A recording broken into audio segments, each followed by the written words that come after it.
Ito ay kwento ng aming masahista, si Ate Glo. Decades ago, she was attending El Shaddai kay Brother Mike Velarde. And then Mike Velarde told everybody, sige, saan nyo gustong pumuntang abroad? Mamasyal, isigaw ninyo. Alam mo, sigawan lahat ng mga El Shaddai. Sigaw, ang lakas. Si Ate Glo sumigaw, Amerika! Amerika! Ganon, no? Sabi niya, isa lang sinisigaw ko. Yung mga katabi ko kung ano-ano.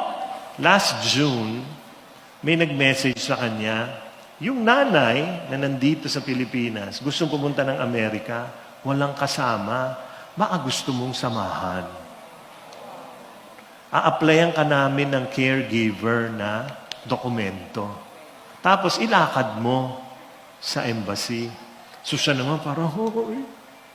Dumating na yung dokumento. So sige, ito na, dasal siya. So inaayos niya. Tapos ito na, punta siyang US Embassy.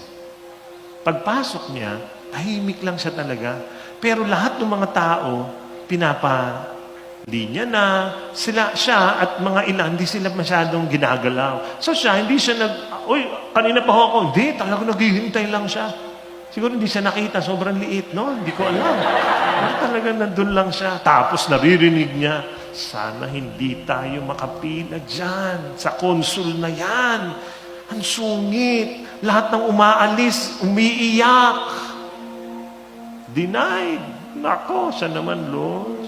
Ikaw nang bahala. Tinawag siya nung guard. Dito ho kayo pumila. Patay. Doon sa masungit. Tapos nung tinawag na siya, nakangiti sa kanya. Sinabot niya lahat, tiningnan. Tapos tinatanong siya, do you know your rights?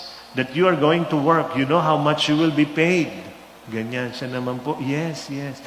Can you tell me? Ganyan. Daming tanong. Tapos nung pinapasagot na siya, sabi niya, pwede ho ba magtagalog? Di niya masyado mapaliwanag. Pero, alam niyo, maya-maya, sabi sa kanya nung consul, okay. Sabi sa kanya, give me 2 days and I will return your passport with your visa.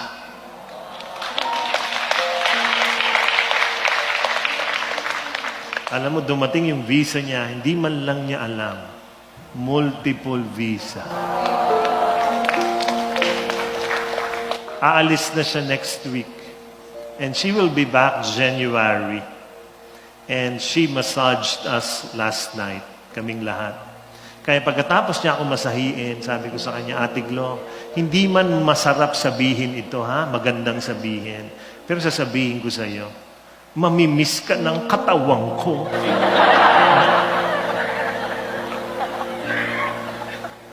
God is a giver. Please do not forget that. Kaya sabi niya, binigay pa rin ni Lord yung isinigaw ko decades ago. May iniingi ka kay Lord, di pa binibigay. Minsan nakalimutan mo na nga ibinaon mo na. Tapos, nung handa ka na, dumating. Naalala niyo yung mga panalangin yung ganun? Kaya, sige, nagdadasal ka. Tapos minsan, sige na Lord, tatabi ko na lang. Pero nasa puso ko yan, ha? Hindi kita sisisihin kung hindi nyo binigay. Pupurihin pa rin kita kahit wala. I will remain faithful. I will remain kind. I will continue loving and serving you.